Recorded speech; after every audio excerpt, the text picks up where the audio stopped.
Peer পদ্ধতি কোনো মতেই মেনে নেব না। কারণ পিয়ার পদ্ধতি এই দেশের মানুষ ইউজ না, তারা বোঝেও না, তারা ঠিক মতো জানেও না।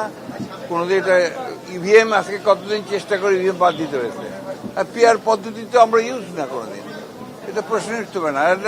দ্যাটস নট অ্যাডাল্ট ফ্র্যাঞ্চাইজ, মানে ডাইরেক্ট যে গণতন্ত্রের যে অধিকার আমার, সেই অধিকারটা তো সেখানে দিতে হয়। নির্বাচনই এখন একমাত্র উপায় যে বাংলাদেশকে যে সংকট আছে রাজনৈতিক এবং অর্থনৈতিক, সেই সংকট থেকে উদ্ধার করার একমাত্র পথ হচ্ছে নির্বাচন। যে ফেব্রুয়ারিতে নির্বাচন, আমরা ফেব্রুয়ারিতে চলে যাব। এখন রাজনৈতিক দল তো বিভিন্ন উদ্দেশ্যে বিভিন্ন কথা বলে, এবং ওইটা তো একটা রাজনীতির প্রক্রিয়া। আপনারা তো এটা সবসময় দেখছেনই। এখন বাংলাদেশে যারা ট্র্যাডিশনালি যে সমস্ত রাজনৈতিক কথাবার্তা হতো, এখনও ঠিক ওই রকমভাবেই কথাবার্তা হচ্ছে। কথাবার্তা খুব বেশি গুণগত পরিবর্তন হয় নাই। ফলে নির্বাচনের সময় নিয়ে কে কী বললো না বললো, এটা আপনার রাজনৈতিক প্রক্রিয়ার অংশ হিসেবেই দেখবেন।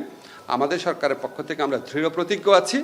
আমাদের স্যার একজন সর্বজন স্বীকৃত একজন বিশ্ব পর্যায়ে নন্দিত মানুষ, উনি নিজে ঘোষণা করেছেন, এবং ওনার এই ঘোষণার থেকে আমাদের পিছিয়ে আসার বিন্দুমাত্র চিন্তা নাই, বিন্দুমাত্র চিন্তা নেই।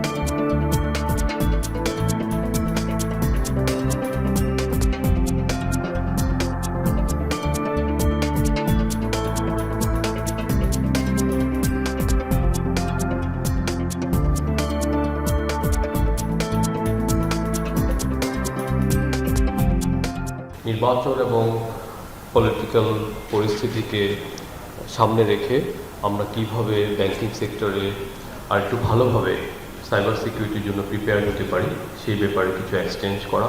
এই আইনের মাধ্যমে বাংলাদেশে প্রথমবারের মতো কৃত্রিম বুদ্ধিমত্তা উৎপাদিত ডেটা, তারপরে সাইবার স্পেসে জুয়া, বিভিন্ন ধরনের আর্থিক অপরাধকে, যেটা বিশ্বে বিভিন্ন জায়গায় অপরাধ হিসেবে স্বীকৃতি ছিল, সেটা বাংলাদেশেও স্বীকৃতি দেওয়া হয়েছে।